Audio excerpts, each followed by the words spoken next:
ካልወረርኩ በሌሎች ላይ የበላይነትን ካልጫንኩ በሌሎች ላይ ቋንቋዬ የበላይነት ከሌለው በሌሎች አገር እኔ ብቻ የመኖር መብት ከሌለኝ እነሱ በአገራቸው መኖር ባለመብት መሆን የለባቸውም የነሱ ባለመብት መሆን ነው እኔን ያስጠቃኝ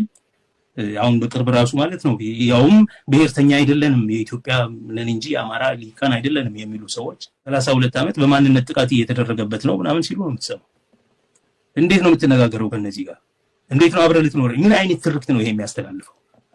ማን ነው ከክልሉ አልፎ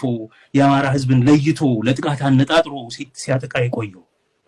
ማን ነበር ለዚህ ሁሉ አመታት ከክልል አልፎ ሌሎች ቦታ ያለውን ችግሩ አድርጎ በሌሎች ላይ ሲመጻደቅ የኖረው ማን ነው የማንነት ጥቃት እያደረሰ የነበረው ይሄንን በደንብ አድርጎ ማሰብ ያስፈልጋል ስለዚህ ይሄ ትርክት ባለበት ሁኔታ ግን በተለይ ከኢትዮ አማራ ሊቃን ጋር የጋራ አገር የጋራ እርምጃ የጋራ ካሄድ የጋራ ስትራቴጂክ ጥቅም የጋራ ዴስቲኒ የጋራ ፍሳሜና ግብ ሊኖር ይችላል ወይ አስቸጋሪ ነው አንተ ካልጠፋህ በቀር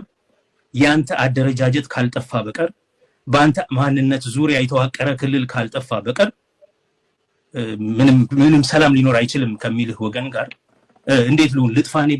ልትነን ኦሮሚያ የሚባል ነገር ይትነን ትግራይ የሚባል ነገር ይጥፋ በሲዳማ የሚባል ነገር ይጥፋ ወዴት ይሄድ እኛ ሸንሽነን እንደገና በጠቅላይ ግዛት መንገድ ካላዋቀር ነው በቀር ከሚል የፖለቲካ አመራር